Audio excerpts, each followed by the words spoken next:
안녕하세요. 박용덕입니다. 2024년 제35회 공인중개사 시험 대비 기출 보객이 32회 17번 문제 보도록 하겠습니다. 휴폐업에 관련되어서 옳은 것입니다.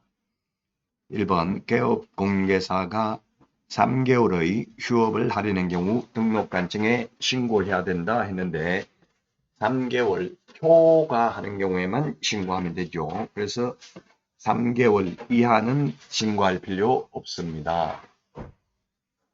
따라서 1번 틀렸고 2번은 개업 공개사가 6개월을 초과하여 휴업을 할 수 있는 사유는 치아, 질병으로 인한 요양, 징집으로 인한 입영에 한한다 X네요.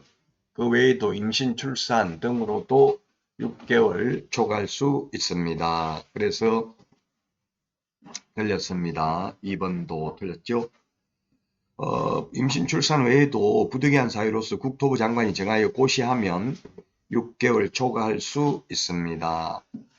자, 그 다음에 3번입니다. 개업 공개사가 휴업기간 변경신고를 하려면 등록증을 휴업기간 변경신고서에 첨부하여 제출해야 된다 했는데 첨부할 수 없죠. 왜냐하면 이미 휴업할 때 반납했기 때문에 재개할 때는 없는 상태입니다. 그래서 첨부할 수 없습니다. 재개나 변경신고, 변경하려면 이미 휴업할 때 제출했잖아요. 그래서 다시 제출할 수 없고요. 4번 재개신고는 휴업기간 변경신고와 달리 전자문서에 의한 신고를 할 수 없다 했는데 재개신고, 변경신고는 전자문서로 할 수 있습니다. 휴폐업은 전자문서로 불가능하죠. 등록증을 반납하러 가야 되니까 정답은 5번이 되겠네요. 재개신고를 받은 등록관청은 반납받은 등록증을 즉시 반환해야 됩니다. 재개신고를 받은 등록관청은 반납받은 등록증을 즉시 반환해야 된다. 지체 없이가 아니고 즉시라는 표현은 공인중개사법에는 여기만 나옵니다. 나머지는 다 지체 없이죠. 자, 다음은 18번 문제입니다. 간판을 지체 없이 철거해야 되는 사유를 명시하고 있는 것을 모두 고른 것은 했는데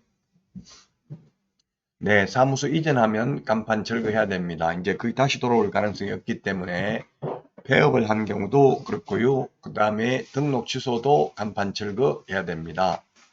그러나 휴업, 업무 정지의 경우에는 간판 철거할 필요 없죠. 왜냐하면 휴업이나 업무 정지는 최대가 6개월이니까 6개월 문 닫는데 간판 뗐다 붙였다 하면 돈이 많이 들어가기 때문에 휴업할 때는 간판 철거 안 해도 됩니다. 그래서 정답은 4번이 되겠습니다. 다음은 19번 문제입니다. 중개행위에 관한 설명으로 옳은 것은 했는데 1번 중개행위에 해당하는 여부는 개업공개사의 행위를 객관적으로 보아 판단할 것이 아니라 주관적으로 판단해야 된다. X입니다. 주관적이 아니라 객관적입니다. 우리 객관식 시험이죠. 주관식 시험 아니고 그래서 공인중개사법에 주관적이라는 말 나오면 무조건 X입니다. 주관적은 주인 관점에서 보는 게 주관적이고요. 객관적은 고객 관점에서 보는 겁니다. 그래서 중개행위에 해당되는지는 개업공개사인 사장님 입장에서 보는 게 아니라 손님인 고객 입장에서 판단을 합니다. 2번 임대차 계약을 알선한 개업공개사가 계약 체결 후에도 목적물의 인도 등 거래 당사자의 계약상 의무 실현에 관여함으로써 계약상 의무가 원만하게 이행되도록 주선할 것이 예정되어 있는 경우 그러한 개업공개사의 중개행위는 사회통념상 중개행위의 범주에 포함된다. 네, 2번이 정답입니다. 판례입니다.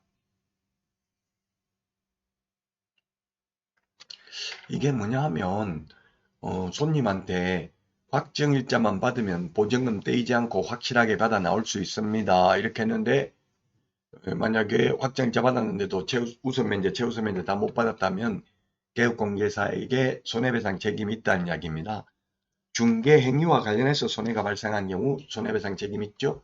중개 행위와 관련 없는 것은 손해배상 책임이 없습니다. 3번 소속 공인중개사는 등록 신청할 수 없습니다. 소속 공인중개사가 개업하려면 그만두고 해야 되죠. 그만두면 이미 소속 공인중개사 아니고요.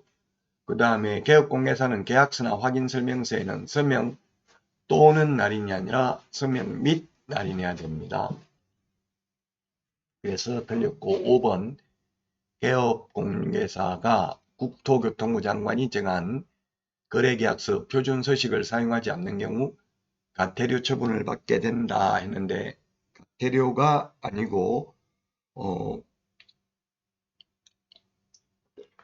표준서식 자체가 없습니다. 아무런 처벌을 받지 않습니다.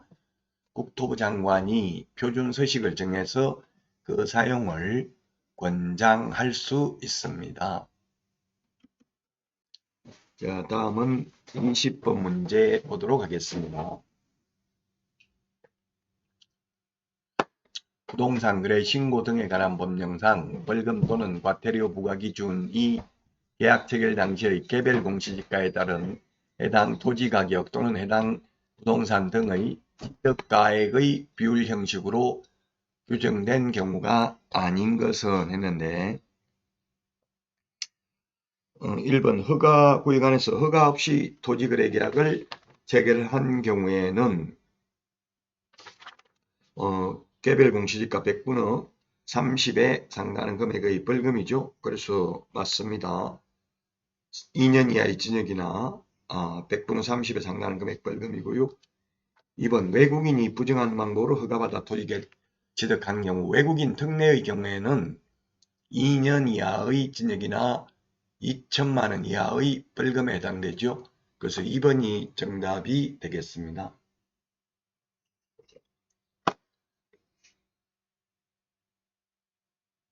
2번은 2년 이하의 징역이나 2천만 원 이하의 벌금이다.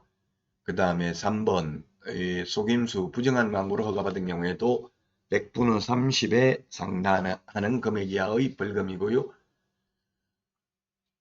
그 다음에 4번 자, 이번 시간 여기까지 하고 마치도록 하겠습니다. 관리소에서 안내 말씀드리겠습니다. 이번 주 토요일 5월 10일